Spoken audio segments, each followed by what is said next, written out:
27 رجب کا دن، آج کا دن بہت بڑی عید کا دن تھا، رسول اللہ کی بعثت کا دن تھا۔ رسول اللہ کی بعثت سے کیا مراد؟ رسول اللہ تو اس وقت بھی نبی تھے جب حضرت آدم آب و گل کی منزلوں سے گزر رہے تھے۔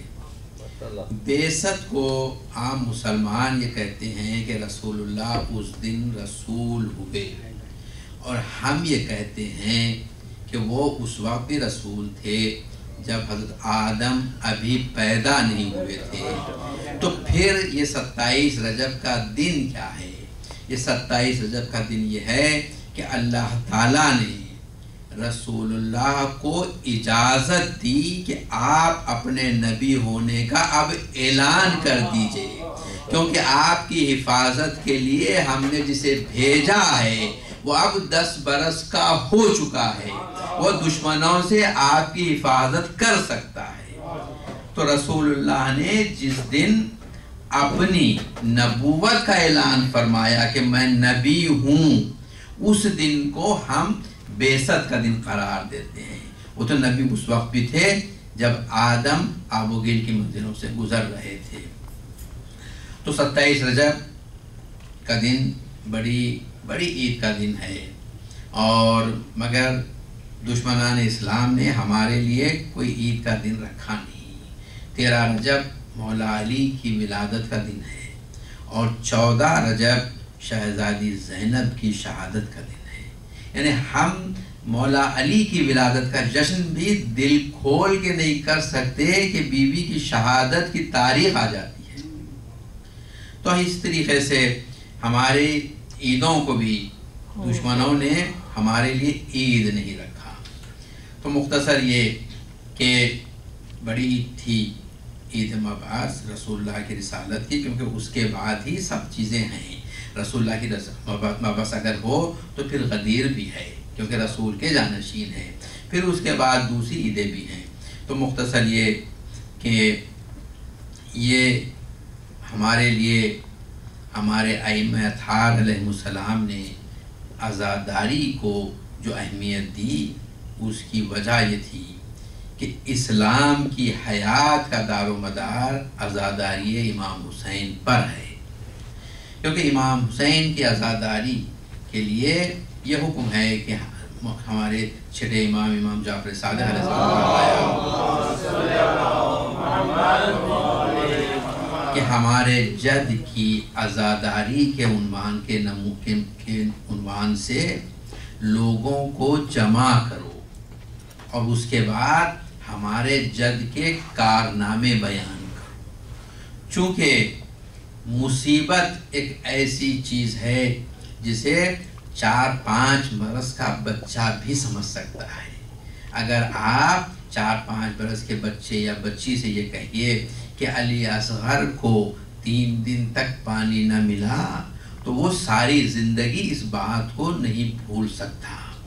تو اس لحاظ سے عزا جو ہے مصیبت کا بیان پر ہر شخص حسین کی محفل میں جمع ہو جاتا ہے۔ اور ہم جب ابتدا میں بھی مجلس میں شرکت کرنے لگے تو ہم اسی عنوان سے شرکت کرنے لگے کہ امام حسین کو پانی نہیں دیا گیا، امام حسین کو بھوسا پیاسا شہید کیا گیا، امام حسین کے بچوں کو پانی نہیں دیا گیا، علی اصغر کو دودھ نہیں تھا، پانی بھی نہیں ملا۔ ہم جب ابتدا میں مجلسوں میں شرکت کر رہے تھے 6, 7, 8, 9, 10 برس کی عمر میں، اس وقت ہم اسی جذبے سے شرکت کر رہے تھے۔ پھر جب ہماری سمجھ بڑھنے لگی تو ہماری سمجھ میں یہ بات آیا کہ بھائی ان کا حق غصب کیا گیا۔ اس کے بعد ہمیں معلوم ہوا کہ ایک سقیفہ بھی تھا، سقیفہ میں اسلام کے خلاف پلاننگ ہوئی، اور اس کے بعد ہمیں ان دشمنان اسلام کی سے ہمیں نفرت ہونے لگی، مگر ابتدا یہیں سے شروع ہوئی تھی کہ حسین کے بچوں کو پانی بھی نہیں ملا۔ تو اسی طریقے سے اس عزا کی اہمیت ہے۔ اب 28 رجب کی مناسبت یہ ہے کہ 15 رجب کو معاویہ واصل جہنم ہوا، اور اس کے بعد جب وہ مرا ہے اس وقت اس کا بیٹا یزید بھی نہیں تھا، وہ شکار پر تھا، ڈھونڈ کر اسے لایا گیا، اسے بتایا گیا کہ تیرا باپ واصل جہنم ہو گیا، اور اس کے بعد وہ خلیفہ ہوا۔ اب جو یزید خلیفہ ہوا، یہ مصیبت یہ تھی کہ یہ نہ تو اس سے پہلے اسے کوئی حکومت کرنے کا تجربہ تھا، اس کا سن بھی 35 برس کا تھا، اور یہ ایسی محفلوں میں رہا کہ جس سے اسلام کا کوئی تعلق ہی نہیں تھا۔ اسے باپ کی بنی بنائی اتنی بڑی حکومت مل گئی، 35 برس کا سن تھا، اس کے سر پر غرور چھایا ہوا تھا، اور یہ سمجھتا تھا کہ اب میرے جو باپ دادا مسلمانوں کے ہاتھوں قتل ہوئے ہیں جنگ بدر میں، جنگ احد میں، مجھے اس کا بدلہ لینا چاہیے۔ اور اس اپنے غرور میں اور اس حکومت کے نشے میں اس نے اپنی حکومت شروع کی، اور جو سب سے پہلا اس نے حکم نکالا وہ حکم یہی تھا کہ کوفے مدینے کے گورنر کو، ولید ابن عتبہ ابن ابو سفیان کو اس نے خط لکھا کہ اب میری خلافت شروع ہوئی ہے، اور 3 افراد سے بیعت ضرور لی جائے۔ ان میں مولا حسین کا نام تھا، عبداللہ ابن عمر کا نام تھا، عبداللہ ابن زبیر کا نام تھا، کہ ان کے سے بیعت لی جائے، اور اگر یہ بیعت سے انکار کریں تو پھر ان کا سر قلم کر کے بھیج دیا جائے۔ آپ سنتے آ رہے ہیں، یہ جب خط پہنچا تو اس نے مدینے کا جو پہلا گورنر تھا مروان ابن حکم کو بلایا، کیونکہ وہ تجربہ زیادہ رکھتا تھا، اور اس سے مشورہ کیا کہ یہ خط آیا ہے شام سے، میں کیا کروں؟ اس نے کہا کہ معاویہ کے مرنے کی خبر پھیلنے سے پہلے تو ان افراد کو بلا لے اور ان سے بیعت حاصل کر لے، یعنی انہیں غفلت میں انہیں بلا لے، اور اس کے جب دارالامارہ آ جائیں تو ان سے بیعت لے لے۔ اس کے بعد اس نے اپنے قاصد کو بھیجا۔ قاصد عمر ابن عثمان تھا، تیسرے خلیفہ کا بیٹا تھا، جو قاصد کے عنوان سے گیا مسجد نبی میں، اور وہاں پر یہ سب افراد تھے، اور اس نے پہلے تو امام حسین علیہ السلام سے کہا کہ آپ کو دارالامارہ بلوایا گیا ہے۔ امام نے وعدہ فرمایا، اور اس کے بعد عبداللہ ابن عمر سے کہا، اور عبداللہ ابن زبیر سے بھی یہی پیغام اس نے دی، وہ بھی مسجد میں ہی تھے۔ اور اس کے بعد قاصد لوٹ گیا۔ جب قاصد لوٹا تو عبداللہ ابن عمر اور عبداللہ ابن زبیر دونوں مولا حسین کے پاس آئے مسجد میں، اور انہوں نے پوچھا کہ مولا ہمیں کیوں بلایا جا رہا ہے، فرزند رسول ہمیں کیوں بلایا جا رہا ہے؟ امام نے فرمایا کہ میں سمجھتا ہوں کہ وہ معاویہ طاغیہ، وہ بغاوت باغی شاید گزر گیا، ہمیں بیعت کے لیے بلایا جا رہا ہے۔ ان دونوں افراد نے امام حسین سے سوال کیا کہ آپ کیا کریں گے؟ امام نے فرمایا کہ میں نے وعدہ کیا ہے میں دارالامارہ جاؤں گا۔ امام نے بھی پوچھ لیا ان سے، عبداللہ ابن عمر سے پوچھا کہ تم کیا کرو گے؟ عبداللہ ابن عمر نے کہا کہ میں اپنے گھر جاؤں گا اور گھر کا دروازہ بند کر لوں گا۔ عبداللہ ابن زبیر سے پوچھا امام حسین علیہ السلام نے، تم کیا کرو گے؟ عبداللہ ابن زبیر نے کہا کہ میں نے ابھی تک کچھ سوچا نہیں ہے۔ مختصر یہ کہ اسی رات عبداللہ ابن زبیر اپنے بھائی کے ساتھ، مسیب ابن زبیر کے ساتھ، خچر پر سوار ہو کر مدینے سے باہر نکلے، اور چھپتے چھپاتے اس راستے سے نہیں جس راستے سے سب کاروان جاتے ہیں، بلکہ چھپتے چھپاتے یہ محمد سے نکل کر مکہ پہنچ گئے۔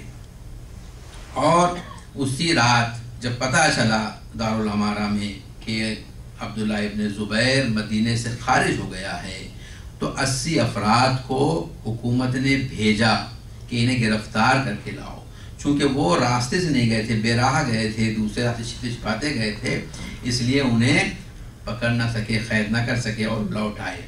اس کے بعد مولا گھر تشریف لائے، اور مولا نے 30 افراد کو اپنے ساتھ لیا، بنی ہاشم کے نوجوانوں کو، مولا کے کچھ خادم و غلام بھی تھے، مولا نے انہیں لیا، اور یہ کہہ کے انہیں لے کے چلے کہ مجھے دارالعمارہ بلایا گیا ہے اور میں دارالعمارہ میں داخل ہو جاؤں گا، تم لوگ دارالعمارہ کے دروازے پر رہو، اگر میری آواز بلند ہو گئی تو تم داخل ہو جانا، میری اجازت کی منتظر نہ ہونا۔ تشریف لے گئے اور وہاں پر مروان بھی تھا اور ولید نے یہ خط امام کے حوالے کیا۔ امام نے معاویہ کے مرنے کی خبر پڑھ کر کلمہ استرجاع بلند کیا، انا للہ و انا الیہ راجعون، یعنی یہ ظاہر کر دیا کہ یہ ملعون اب وہیں گیا ہے جس کا انکار کرتا تھا، جس کو یقین نہیں تھا کہ ہم اللہ کی بارگاہ میں۔ اور اس کے بعد امام نے یہ فرمایا کہ مجھ جیسا شخص اس طریقے سے مخفی طور پر لوگوں کی نظروں سے دور چھپا کر بیعت نہیں کر سکتا، اور ایسی بیعت کی کوئی قدر و قیمت بھی نہیں ہے۔ ولید نے کہا کہ ہاں آپ سچ فرماتے ہیں۔ امام نے فرمایا کہ جب کل صبح ہوگی تو دیکھا جائے گا، اور اس نے امام کو جانے کے لیے راضی ہو گیا، اجازت دے دی۔ امام لوٹنا چاہتے تھے کہ مروان نے کہا کہ اگر حسین اب چلے گئے تو پھر تیرے ہاتھ نہیں آئیں گے، حسین کو پھر اگر تو اپنے قبضے میں کرنا چاہے تو خون خرابہ ہوگا، دونوں طرف سے لوگ مارے جائیں گے، اور بہتر یہ ہے کہ یا حسین کو قید کر لے یا پھر حسین سے بیعت لے لے، اگر بیعت نہیں کرتے تو حسین کا سر قلم کر لے۔ جب یہ کہا تو امام غضبناک ہو گئے اور امام نے کہا کہ اے ابن زرقا، تو جھوٹ کہتا ہے، نہ تجھ میں ہمت ہے نہ اس میں ہمت ہے کہ مجھے قتل کر سکے۔ ہم معدن رسالت ہے، ہمارا گھر ملائکہ کے رفت و آمد کی جگہ ہے، اور ہمارے گھر قرآن نازل ہوا ہے۔ اور اس کے بعد کہا کہ مجھ جیسا یزید جیسے کی بیعت نہیں کر سکتا۔ تو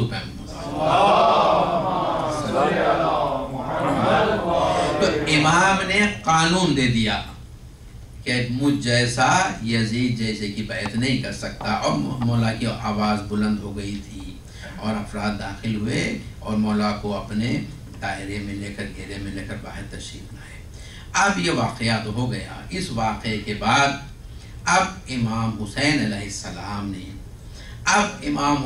السلام اس منزل پر آ گئے کہ جب امام حسن علیہ السلام کی شہادت ہوئی تھی سن 50 ہجری میں،